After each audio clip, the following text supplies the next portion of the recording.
It's wonderful to see all of you. We thank you for coming to our final presentation of the day.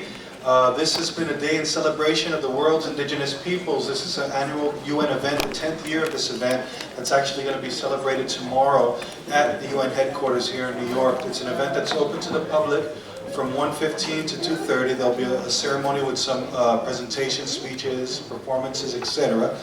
And today is an extension of that day in solidarity, and also to extend the message that indigenous peoples have, specifically from the Pacific region. That's what we are focusing on here today.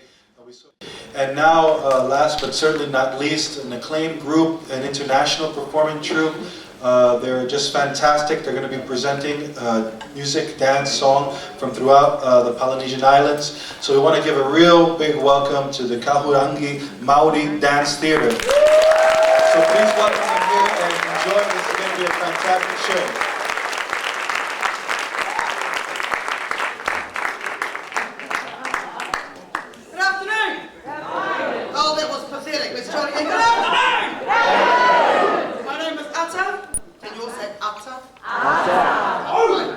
I'm Maori from Aotearoa, New Zealand. Those of you who are next door will know how I feel about that.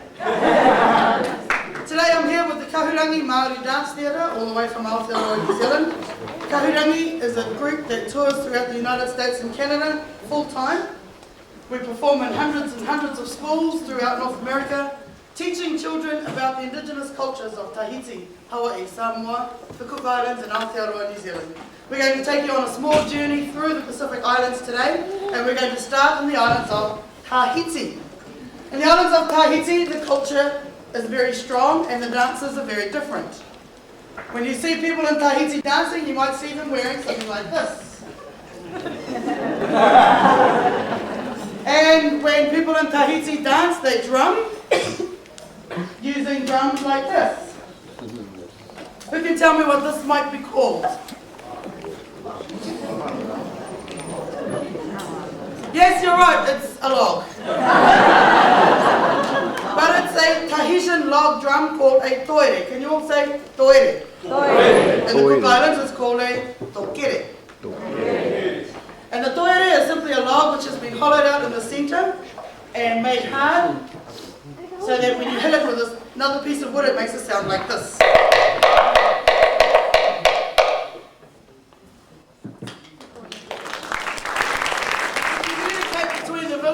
Tahitian people would use this. Yes, it's a shell. It's a conch shell. But we call it, in the Pacific Islands, it's called a pūtatara. Can you all say pūtatara? Pūtatara! And when blown like a trumpet, the pūtatara makes a sound like this.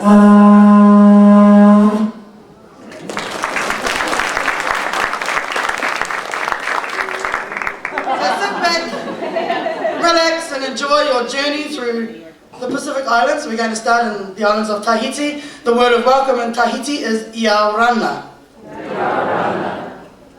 Who told you to say that? Let's try it again. Me first and then all of you. Iaurana! And welcome to beautiful French Polynesia, the islands of Tahiti.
courtesy, now we present the men with the Mukura Duck Dance.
Take you to the most well-known islands throughout Polynesia, the islands that make up the 50th state of the United States of America, the islands of Hawaii. Hawaii is well known for many things: beautiful beaches, palm trees, pineapples, and of course the dances that the traditional Hawaiian people dance in the islands of Hawaii. The kahiko is the traditional form of dance that was done mostly by the men, but nowadays is done by the men and the women as a sign of respect to the Hawaiian war god Kukalimoku. These kahiko, many years, were banned by the missionaries, and so hula teachers or kumuhula took the dances underground so that the culture and the dance culture would be kept alive for future generations. And luckily they did, otherwise we wouldn't have a kahiko tradition anymore. The other dance that they do in Hawaii is called the hula. And the hula auana is a beautiful dance. Today we're going to do two dances for you. We're going to do the kahiko to a traditional chant which pays tribute to King David Kalakaua, who was the last of the Hawaiian kings. King Kalakaua has been credited with the resurgence and the preservation of the Hawaiian dance culture. It was Kalakaua who brought the dance culture back from underground so that everybody could practice. And we're also going to do a hula auana to a beautiful song sung by the Casimiro brothers, a song called Puahone, which talks about the beautiful flowers in the islands of Hawaii and how the women look like those flowers. But before our dancers can come out, we need to greet them with the word of welcome that they use in Hawaii. That's right, many of you who have been on vacation will know that when you arrive in Hawaii, you get a lei, and you also are greeted by the word aloha. So let's try that. Me first, and then all of you. Aloha! Aloha! And welcome to the beautiful islands of Hawaii. Ai, no kabika ke heke o nā tua. Heia, heia no tā wika e.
We're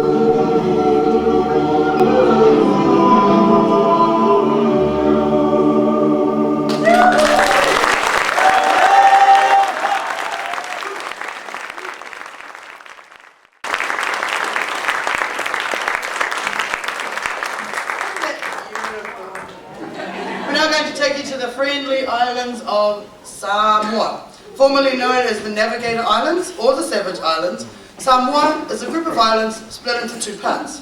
Western Samoa, which is an independent country in its own right, self-governing, and there is American Samoa, which is an American territory. People in both parts of Samoa speak the same language, they have the same customs and traditions, and they have the same competitions.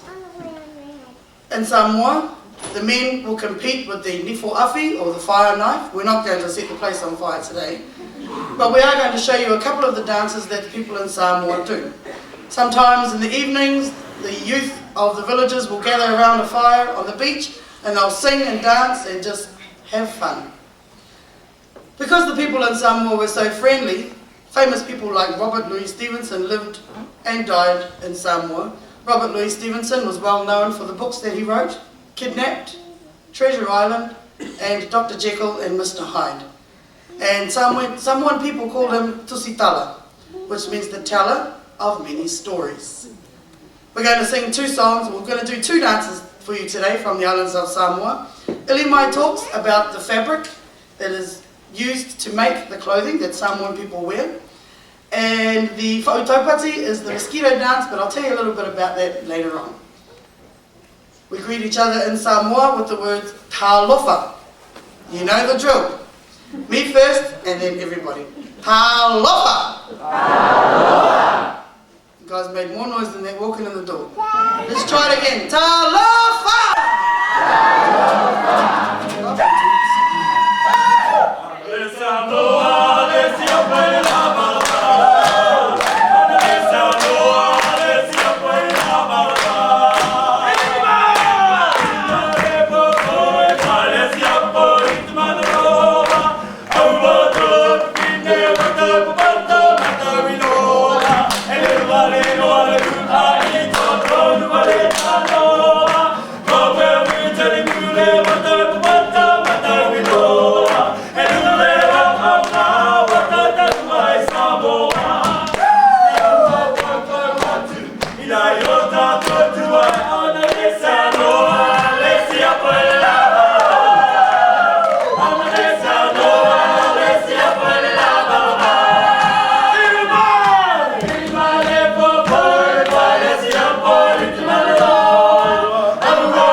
They do many types of dances.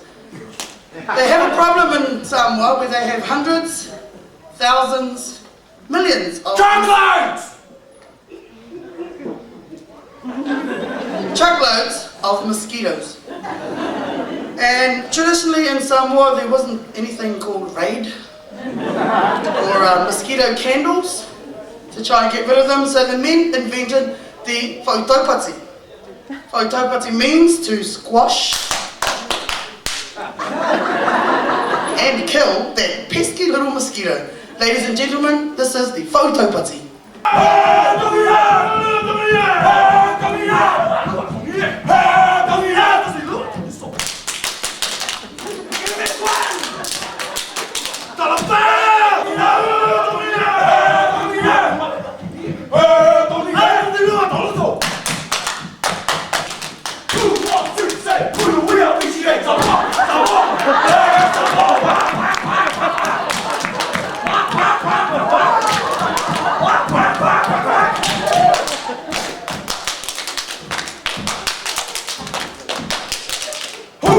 Of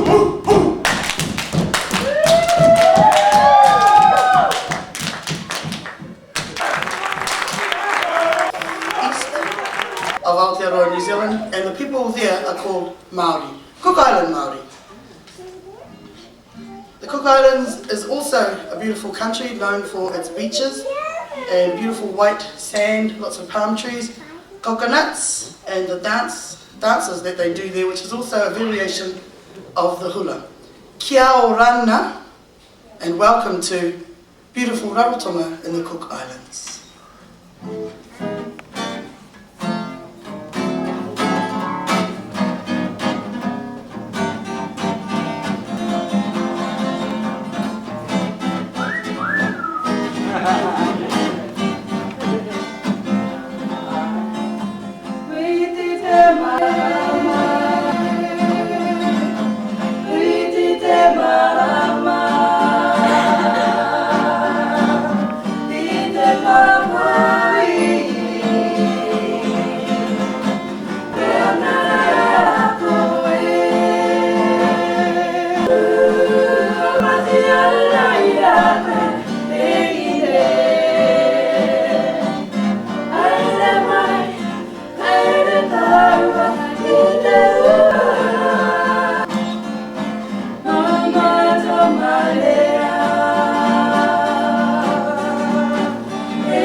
One of the most well-known stories of our Maori people is how our ancestors migrated to New Zealand. For our ancestors did not always live in New Zealand, they came from a place called Hawaii. Hawaii is known as our mythological homeland, and it was because of too many people and not enough food. The chiefs got together and they decided to build many canoe. One of the most well-known canoe of all was called the Taki Timu. And the captain of the Taki Timu, his name was Tamatea Arikinui. And he launched the canoe in a lagoon called Piko Piko Iwhiti, and then set sail into the huge Pacific Ocean, stopping at the islands we have presented for you this afternoon. Now, when Tamatea arrived in New Zealand, he had to see if the land was safe enough for our people to live on. So he sent forth some of his most fierce, strongest, and some of his most handsomest looking men. And with them they carried many weapons. Today we have one of these weapons, which is this thing right here. This is called a taiaha. Can we all say taiaha? Taiaha! Now the taiaha was used by our ancestors in ancient times for battle and war. Okay, now this end is called the arero, and the arero represents the time of our god of war, Tūmataonga. Now the arero was used for poking into the soft parts of the body, such as the eyes, the lips, throat, stomach, and that was all. Okay, the other end. This end is called the ripia. Now the ripia was used for hitting and striking into the hard and thick parts of the body, such as the head, shoulders, elbows, hips, knees, and the warrior was very good sometimes, the toes. Okay, we are now going to demonstrate some of the 150 locks and blows of this weapon, the taiaha. But to all you fierce looking, strong looking, extremely ugly looking warriors out there. Pay very close attention, for when we have finished our demonstration, our ladies will come out into the audience and select a few apprentice Maori warriors. Okay, now before we continue, we also have a word of welcome in Aotearoa, New Zealand, which is kia ora. Me first, and then all of you. Kia ora! Kia ora!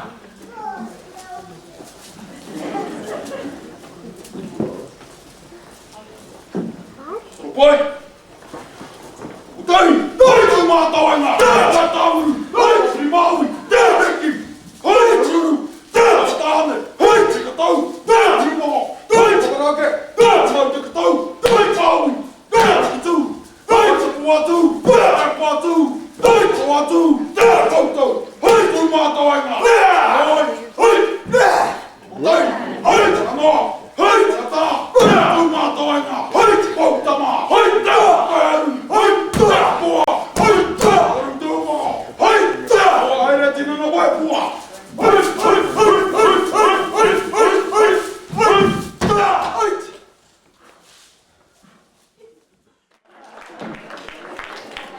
To become an honorary Maori warrior, you must possess 3 features. Okay, first you must be very big.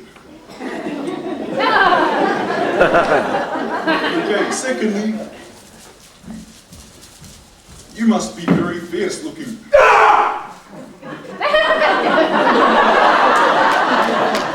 And last but not least, you must be very handsome.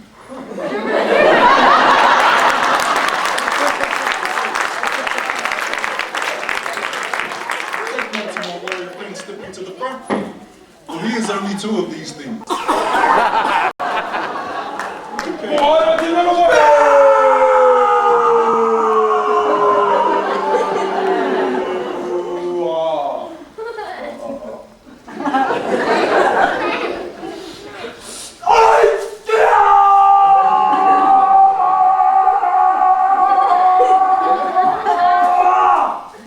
Around you go, gentlemen.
instruments we're now going to introduce to you. The first one being this. This is what we call a poi. Can you all say poi? Poi!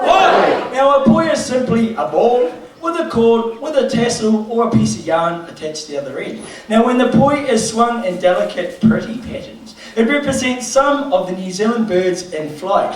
Now when it is short and beaten against the palm, the wrist, the forearms and upper body, it represents the heartbeat of Papatuanuku, Earth Mother. When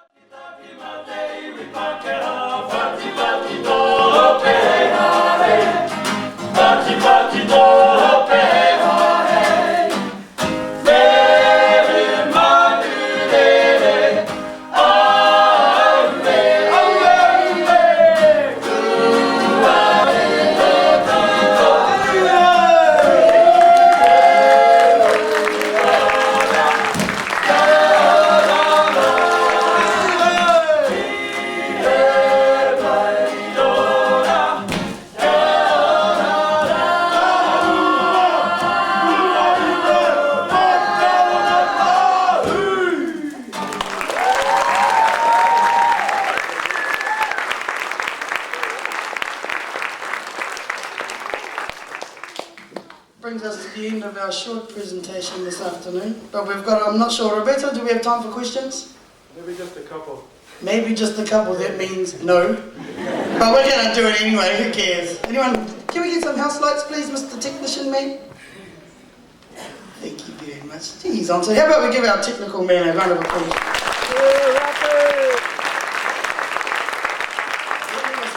Questions? A couple of questions, we'll take one on this side, one on this side. The man